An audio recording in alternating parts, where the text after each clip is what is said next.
I'm here to talk about success, right? The first rule of success is to have a vision. You see, if you don't have a vision of where you go, and if you don't have a goal where you go, you drift around and you never end up anywhere. It's like you can have the best ship in the world, you can have the best airplane in the world. If the pilot or the captain doesn't know where to go, it would just drift around. It would not end up anywhere, or most likely in the wrong place. So I was very fortunate that I stumbled onto my vision. I mean, as you know, I was born in 1947 in Austria after the Second World War. And I didn't really like Austria when I grew up. I couldn't wait to get out of there. I couldn't see myself becoming a farmer or a worker in a factory or anything like that, even though my parents wanted me to stay there and have a normal life. My father wanted me to become a police officer like he was.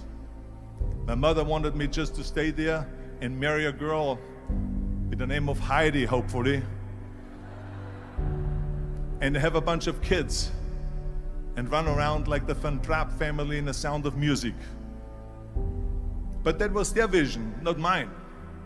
My vision was totally different. I felt that I was born for something special, for something unique, for something big.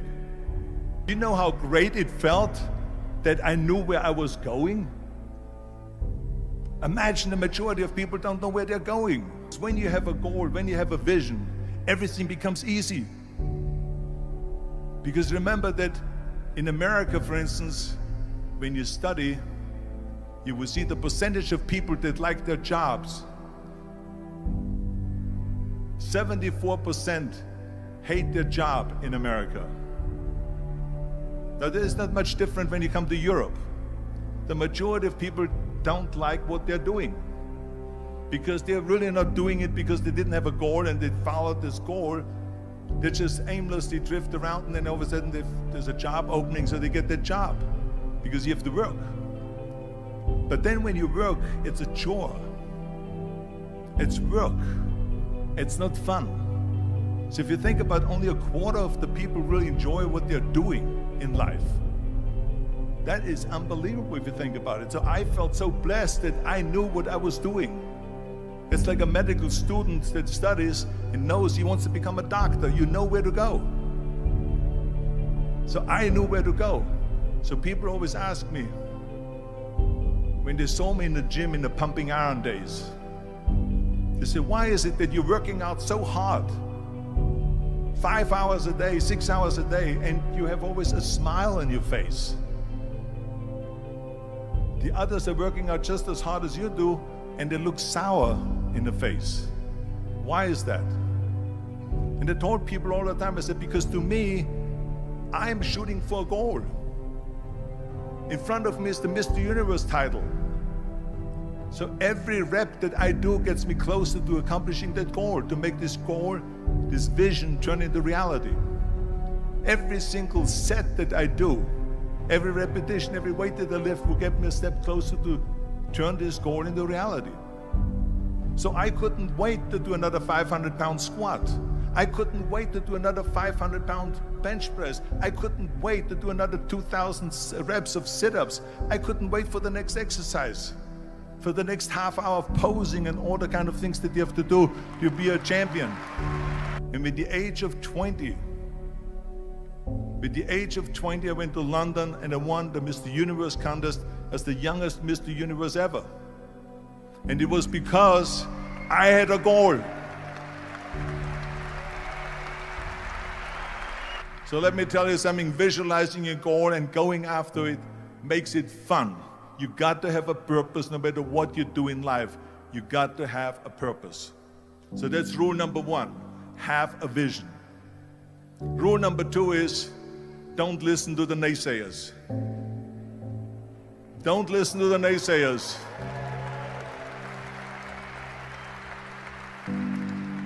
Everything I ever did, the thing that I heard out of people's mouth was, that's impossible. That can't be done. Or no. So whenever someone said to me, it can't be done, I heard, it can be done. When they said no, I heard yes. And when they said it's impossible, I heard it is possible. I'm a strong believer of what Nelson Mandela said, that everything is always impossible until someone does it. Well, I'm gonna be the one, I said to myself, I'm gonna do it and I'm gonna show it to them. Maybe it has never been done before. That's perfectly fine with me. But I'm gonna do it. And I did not listen to the naysayers.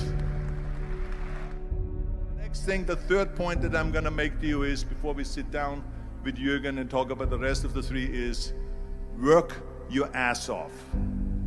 There is no magic pill. There is no magic out there. You cannot get around. You have to work and work and work. And it drives me crazy when people say that they don't have enough time to go to the gym for 45 minutes a day and work out. Or to do something for 45 minutes to an hour a day to improve. If it is physically improve or if it is mentally to improve. Imagine you read 1 hour a day about history. How much you will learn after 365 hours in 1 year. Think about if you study about the history of musicians, of composers, how much you would know. Imagine if you would work on a business, on some business that you want to develop every day for an hour. Imagine how further along you will go and get. So it drives me nuts because when people say we don't have the time, we have 24 hours a day. We sleep 6 hours a day, so that gives you still 18 hours. So there's someone shaking their head out here in front. They say probably, I don't sleep 6 hours, I sleep 8 hours, right? Or just sleep faster.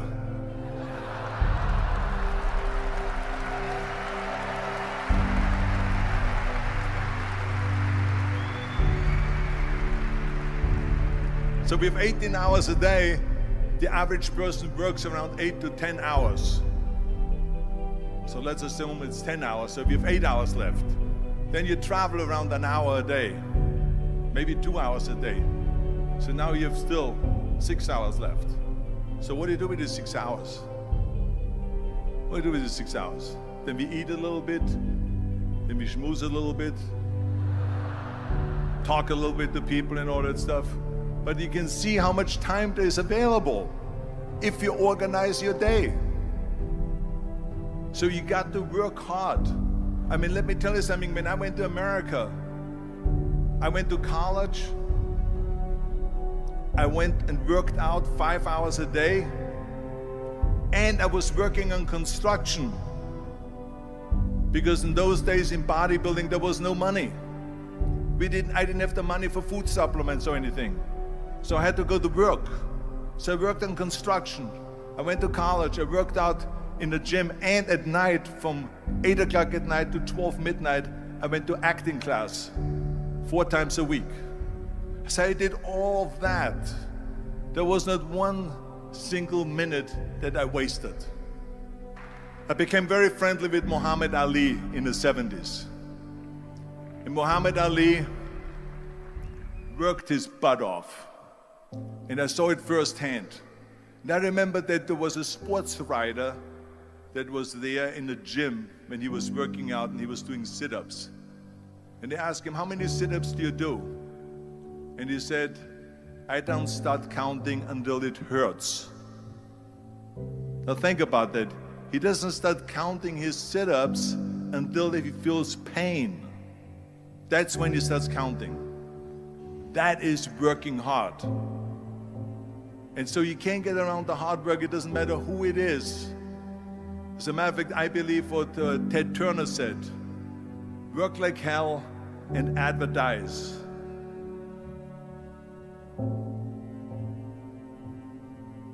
You get it? Work like hell, go to bed, and early to rise, work like hell and advertise.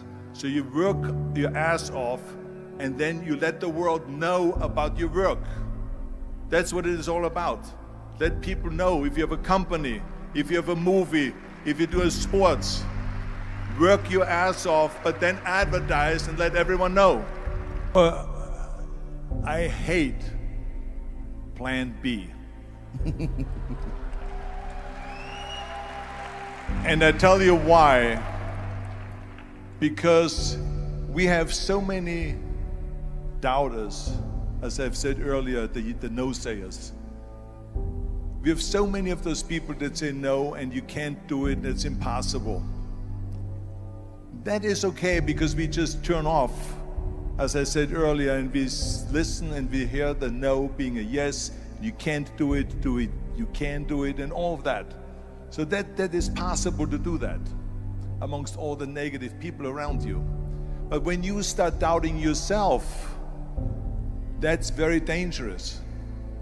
Because now what you're basically saying is that if my plan doesn't work,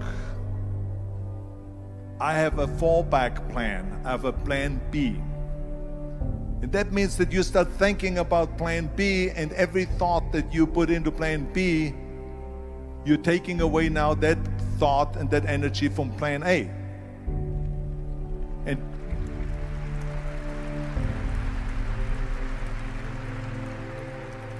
And it's very important to understand that we function better if there is no safety net, because plan B becomes a safety net. It says that if I fail, then I fall and I get picked up and I have something else there that will protect me. And that's not good, because people perform better when there's no safety net. People perform better in sports and everything else if you don't have a plan B. To me, it is very dangerous to have a plan B, because you're cutting yourself off from the chance of really succeeding. And the reason, one of the main reasons why people want to have a plan B is because they are worried about failing. What is if I fail, then I don't have anything else? Well, let me tell you something, don't be afraid of failing, because there's nothing wrong with failing. You have to fail in order to climb that ladder. There's no one that doesn't fail. We all fail. It's okay.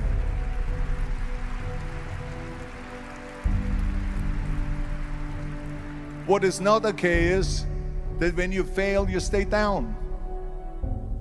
Whoever stays down is a loser. And winners will fail and get up, fail and get up, fail and get up. You always get up. That is a winner. That is a winner. Hey, we all lose.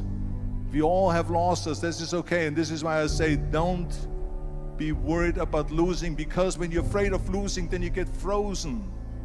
You get stiff. You're not relaxed. You got to be, in order to perform well in anything, if it's in boxing or if it is on your job or with your thinking, is only happening when you relax. So relax. It's okay to fail. Let's just go all out and give it everything that you got. That's what it is all about. So don't be afraid to fail. This is one of my 6 rules to success. You can only feel complete as a person if you think about what can you do for your fellow member around you that maybe needs help. I felt like that. Everyone has a different motivation why you get into that. I was an immigrant going to America, and I saw how America was the most generous country in the world. I mean, they opened up their arms to me, they helped me, they invited me for Thanksgiving dinner. The people, they brought me, the bodybuilders in the gym brought me plates to my apartment because I had no plates, I had no silverware, I had no bedware, I had no pillows, I had no blanket, I had no TV, I had no radio, I had nothing. They brought it to my apartment. They helped me. And I saw that firsthand, this generosity in America. And I said to myself, as an immigrant that is being embraced with open arms, that I need to go and make sure that I give something back.